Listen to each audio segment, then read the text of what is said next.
अस्सलाम वालेकुम जी, नमस्ते, सत श्री अकाल। एक और नई वीडियो के साथ बहुत बहुत वेलकम। सो आज हम जो वीडियो देखने जा रहे हैं, ये वीडियो है नासा ने भाई छठ पूजा जो कि भी रिसेंटली गुजरी है, और छठ पूजा भारत में की जाती है आफ्टर आई थिंक दिवाली के बाद ही की जाती है शायद, और इसको एक्यूरेट कर लीजिएगा आप। लेकिन ये है कि मुझे जहाँ तक आइडिया है तो दिवाली के फौरन बाद ही होती है। तो छठ पूजा जो है, इसमें फीमेल्स जो हैं वो पूजा करती हैं, उपवास वगैरह होता है, मतलब इस तरह का कुछ कॉन्सेप्ट है। उसके बारे में आज हम जानेंगे कि भाई नासा इस पे क्यों हैरान हो गया है और ये पूजा क्यों की जाती है, उसके बारे में थोड़ा हम जानने की कोशिश करेंगे। ओरिजिनल वीडियो का लिंक आपको मिल जाएगा नीचे डिस्क्रिप्शन में, सो आप वहां से देख सकते हैं। और अगर मेरे चैनल पर न्यू हैं तो आप लोग बिल्कुल सब्सक्राइब करना नहीं भूलिएगा। चैनल को सब्सक्राइब करें, बेल आइकन को ऑल नोटिफिकेशन पे प्रेस कर दें ताकि सारे वीडियोस आप लोगों को मिलते रहें। So let's start the video.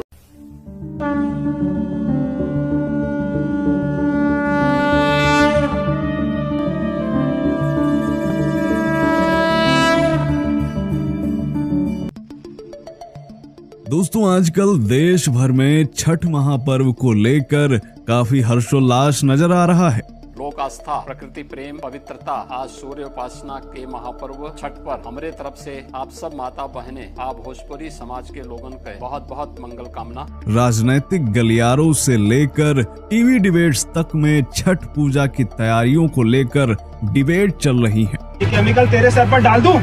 पूर्वी भारत यानी पूर्वांचल में तो हर कोई इस महापर्व के बारे में जानता है, परंतु देश के अन्य हिस्सों में ज्यादातर लोग इस महापर्व से अनजान हैं। फिर भी इस छठ महापर्व की लोकप्रियता दिनों दिन बढ़ती जा रही है। छठ जो है बिहार में बहुत ज्यादा महत्व रखता है और इसमें जो है कि हर दुआ कबूल होती है।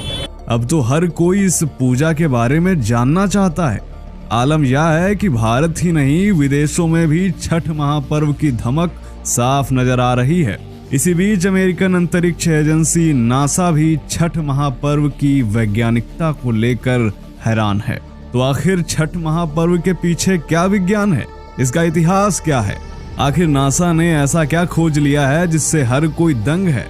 आखिर क्यों मनाया जाता है छठ महापर्व, और नासा की इस खोज से क्या है छठ से लेना देना, यह सब जानेंगे आज की इस वीडियो में। बस बने रहिए हमारे साथ वीडियो के अंत तक। स्वागत है आप सभी का एक बार फिर से दी साइंटिफिक हिंदू पर, और मैं हूं आपके साथ आपका पुराना दोस्त धीरेन्द्र।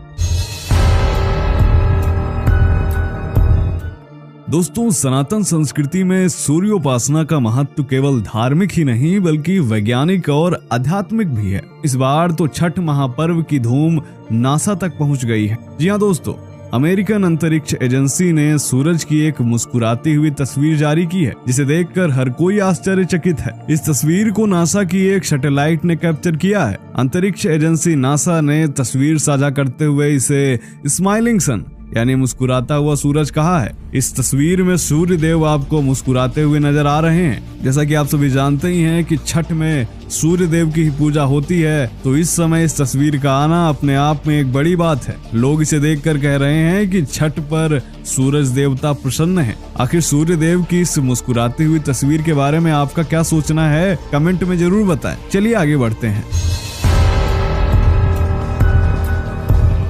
हिंदू परंपरा अनुसार छठ व्रत का उद्भव त्रेता युग से है। रामायण के अनुसार मिथिला के राजा जनक क्षत्रिय होने के साथ साथ ब्रह्मज्ञानी भी थे, इसीलिए उन्हें विदेह भी कहा जाता है। प्राचीन काल में कश्मीर शिक्षा और अध्यात्म का प्रमुख केंद्र हुआ करता था।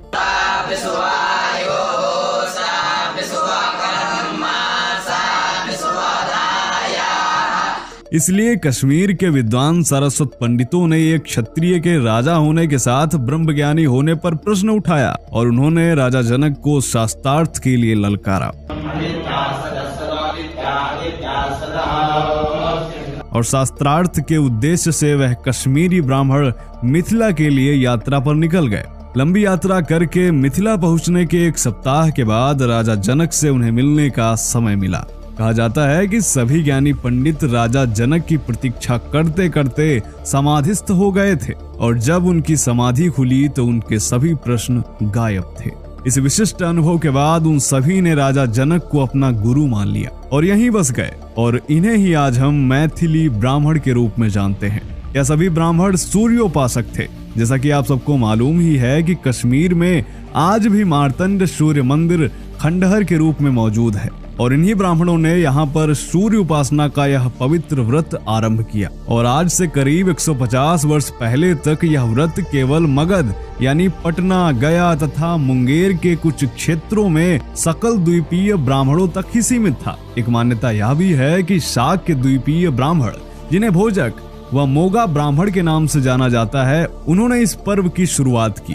कहा जाता है कि शाक्य द्वीपीय ब्राह्मण आयुर्वेद के चिकित्सक थे, जिन्हें मूल स्थान अर्थात आज के मुल्तान शासकों ने कुष्ठ रोग निवारण के लिए अपने राज्य में आमंत्रित किया था। उन दिनों मुल्तान में कुष्ठ रोग भयानक तरीके से फैला हुआ था। इस रोग को ठीक करने के लिए शाक्य द्वीपीय चिकित्सकों ने कार्तिक शुक्ल पक्ष की षष्ठी के दिन सूर्य उपासना करने को कहा। सूर्य की यही उपासना कालांतर में छठ महापर्व बन गई। कुष्ठ रोग ठीक करने के बाद शाक्य द्वीपीय अर्थात सकल द्वीपीय ब्राह्मण पंजाब में बस गए और यहीं से वह पूरब की ओर फैल गए। दोस्तों, आपको एक मजेदार फैक्ट बताते हैं। ज्योतिष विज्ञान एवं खगोल विज्ञान के विद्वान श्री वराह मिहिर सकल द्वीपीय ब्राह्मण के कुल से थे। वराह मिहिर द्वारा रचित बृहत् संहिता आज भी खगोल शास्त्र और वैदिक ज्योतिष का मूल ग्रंथ है।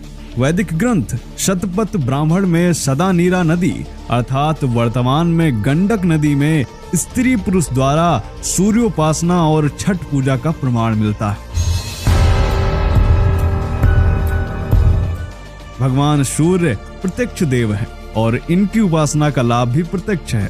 भगवान सूर्य ऐश्वर्य तथा समृद्धि के देवता हैं। सूर्योदय व सूर्यास्त के समय अर्घ्य देने से तथा उपासना करने से शरीर के सारे कष्ट दूर हो जाते हैं। सूर्य की उपासना करने से अपने अंदर दैवीय गुण समाहित किए जा सकते हैं। अभीष्ट वरदान पाया जा सकता है। सूर्य के स्नान से आप चर्म रोग यानी स्किन डिजीज को, नेत्र रोग व उदर रोग को दूर कर सकते हैं और यह विज्ञान भी मानता है। दोस्तों, छठ पूजा का नाता केवल धर्म से नहीं बल्कि इसके तमाम वैज्ञानिक पहलुओं से भी है और इसीलिए इस महान पर्व का महत्व और भी बढ़ जाता है।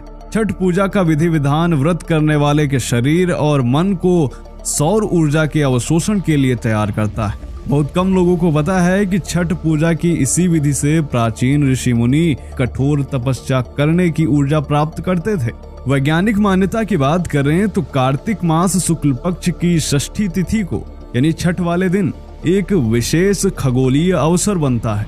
इस दिन सूर्य की पराबैंगनी किरणें पृथ्वी की सतह पर सामान्य से अधिक मात्रा में एकत्र हो जाती हैं और इसके संभावित दुष्प्रभावों से रक्षा करने का सामर्थ्य केवल इसी परंपरा में है। पद्मश्री पुरस्कार पाने वाले हृदय रोग विशेषज्ञ डॉक्टर के अग्रवाल कहते हैं कि कार्तिक महीने में प्रजनन शक्ति बढ़ती है और गर्भवती महिलाओं के लिए विटामिन डी बहुत जरूरी होता है। शायद इसीलिए प्राचीन काल में सूर्य की पूजा की परंपरा बनाई गई है। सूर्य को जल देने की बात करें तो इसके पीछे रंगों का विज्ञान छुपा हुआ है। बहुत कम लोग जानते हैं कि शरीर में रंगों का संतुलन बिगड़ने से भी कई बीमारियों के बढ़ने का खतरा उत्पन्न हो जाता है।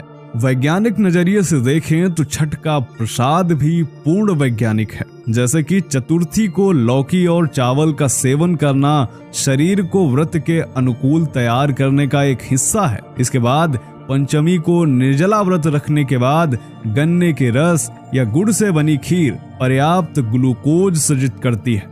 छठ में बनाए जाने वाले अधिकतर प्रसाद में कैल्शियम की भारी मात्रा होती है। उपवास की स्थिति में मानव शरीर नेचुरल कैल्शियम का ज्यादा उपयोग करता है। प्रकृति में सबसे ज्यादा विटामिन डी सूर्योदय व सूर्यास्त के समय पाया जाता है, इसीलिए अर्घ्य का समय भी यही है। विज्ञान के अनुसार उपवास के बाद भारी भोजन हानिकारक है, इसीलिए अदरक व गुड़ खाकर पर्व को समाप्त किया जाता है। तो दोस्तों, यह वीडियो आपको कैसा लगा कमेंट करके बताएं। मिलते हैं आपसे अगले वीडियो में, तब तक के लिए जय हिंद, जय भारत, वंदे मातरम। की तारीफें तो भाई नासा भी कर रहा है और साथ में मुस्लिम महिलाएं भी कर रही हैं, मुस्लिम औरतें कर रही हैं। तो छठ पूजा ने मतलब कि लोगों को आइडिया हो गया है। जाहिर सी बात है, जब एक जगह पर आप रहते हो एक साथ और फिर आप देखते हो कि जो चीजें आप करना चाह रहे हो लेकिन वो नहीं हो रही हैं, लेकिन वही आपके साथ वाला जो है वो कर रहा है और उसकी वो हो रही है, तो जाहिर सी बात है एक इंसान के ना माइंड में क्वेश्चंस उठ रहे होते हैं कि यार ये क्या है, कैसे हो रहा है। तो फिर वो पूछते हैं ना, जैसे सपोज दैट अगर मेरे बाल जो है वो नहीं आ रहे या मेरे बाल गिर रहे हैं और वो गंजपन हो रहा है, तो फिर हम लोग पूछते हैं लोगों से, भाई क्या मामलात हैं, मेरे क्यों बाल नहीं आ रहे, तेरे तो बाल इतने घने हैं। तो उस लिहाज से फिर बंदा ना मशवरे करता है, तो सामने वाला फिर बताता है कि यार ये मामलात है, मैं तो ये कर रहा हूँ ना ये कर रहा हूँ। तो इस तरह से क्या होता है कि बंदा फिर कोशिश करता है कि हम भी वही तरीका आजमाएं ताकि हम लोग को भी फायदा हो सके। तो कहने का मतलब ये है कि यहाँ पे ये मुस्लिम महिलाओं ने देखा कि भाई ये तो पूजा भी हो रही है और यहाँ पर जो है वो ये मतलब सारी रसूमात होती हैं, तो हम लोग भी जो है पूजा करते हैं, हम भी जो है वो इस छठ पूजा रखते हैं, देखते हैं कि क्या होता है। तो खैर ये महिलाएं जो हैं वो आई हैं, मुस्लिम औरतें आई हैं और वो यहाँ पर जो है वो छठ पूजा में पार्टिसिपेट कर रही हैं। तो इससे यकीनन उनको एक बिलीव इनको होप है कि यहाँ पे कुछ ना कुछ होगा, तो वो उन्होंने भी पार्टिसिपेट किया है, उनका एक बिलीफ भी है और इतने अरसे से लोग रह रहे हैं एक साथ, तो जाहिर सी बात है काफी चीजें लोगों को आइडिया हो जाती है। तो मैंने इस तरह से बहुत सारी चीजें देखी हैं लोगों की, ये लोग ना जिस पे उनका बिलीव हो और माइंड उनका रुक जाए ना, फिर वो लोग वही करना शुरू हो जाते हैं। फिर उसके बाद अगर हम देख लें तो नासा भी भाई जो है वो बहुत ज्यादा हैरान है। मैं ये समझती हूँ कि आप देखें सूरज की पूजा हिंदुइज्म में होती है, चांद की पूजा हिंदुइज्म में होती है, गाय की पूजा हिंदुइज्म में होती है। मतलब कि आप कोई भी चीज को पकड़ के देख लें तो उसमें आपको जो भी कुदरत ने बनाई है चीजें, मतलब उसमें आप फिर पेड़ हो जाएं या फिर आपको नेचुरली लाइक आसमान, चांद, मतलब जो भी चीजें हैं, ठीक है, इनकी लोग पूजा करते हैं हिंदुइज्म में। मैंने ये चीज देखी है कि हिंदुइज्म में इस चीज को बहुत ज्यादा पूजा जाता है। क्यों पूजा जाता है? क्योंकि जहाँ तक मुझे आइडिया हुआ है अब तक जो मैंने समझा है, तो उसमें ये है कि हिंदुइज्म जो है ना उसमें लोग जो है ये मानते हैं कि जो कुदरत ने बनाई है चीजें और ये चीजें हमारे लिए वर्क करेंगे। अगर हम फल, ये पौधे हैं, पेड़ हैं, तो इनसे हम लोग फायदा उठाते हैं, ऑक्सीजन हमें अच्छी मिलती है, दूसरा इसमें हमें खाने पीने को चीजें मिलती हैं, मतलब अनाज इनसे मिलता है, तो लोग इनकी पूजा करते हैं, इनकी देखभाल करते हैं। दूसरा फिर सूरज है, सूरज जाहिर सी बात है रोशनी देता है, सूरज से रोशनी होती है, आसमान मतलब खेत वगैरह में कितना वो रोशनी काम आती है। और अगर रोशनी सूरज ही ना हो तो सोचो दिन ही ना हो, कोई हर चीज ही खराब, सही। तो कुछ ऐसी कंट्रीज में जहाँ पे सूरज की रोशनी इतनी नहीं आती तो जाहिर सी बात है वहां पर मतलब कि बहुत सारी नेमतों से वो महरूम रहते हैं। तो मेरा मानना यह है, जहाँ तक मैंने ऑब्जर्वेशन की है हिंदुइज्म में, तो लोग इसलिए जिन चीजों से जो चीजें आपको कुछ दे रही हैं उनको हिंदुइज्म में पूजा जाता है, उनको माना जाता है, उनका एहतराम किया जाता है, उनकी रिस्पेक्ट की जाती है। तो मैं यही कहूँगी कि सूरज की भी इस तरह से पूजा की जाती है और मतलब सूरज को एक रिस्पेक्ट दी जाती है। और सूरज से मुझे याद आया कि कर्ण को जो है वो सूर्य पुत्र भी कहा जाता है। कर्ण महाभारत से जो रिलेटेड थे, अर्जुन के भाई कर्ण। तो खैर आप क्या कहेंगे इसके ऊपर कमेंट सेक्शन में जरूर बताएं, छठ पूजा के ऊपर। एंड बाकी अच्छे इंडियन डिफरेंट कल्चर हैं, डिफरेंट चीजें हैं, जिसको जितना जाने उतना ही वो कम है। मतलब बंदा और इसके अंदर आगे जाता ही जाएगा, गहराई में खत्म नहीं होने वाला। बाकी मिलते हैं नेक्स्ट वीडियो के साथ। दोस्तों अपना बहुत सारा ख्याल रखिएगा, अपनी फैमिली का ख्याल रखिएगा। वीडियो अच्छी लगी हो तो लाइक कर दीजिएगा, शेयर कीजिएगा, एंड सब्सक्राइब नहीं किया तो सब्सक्राइब भी कर लीजिएगा। सो मिलते हैं नेक्स्ट वीडियो के साथ। ठीक है।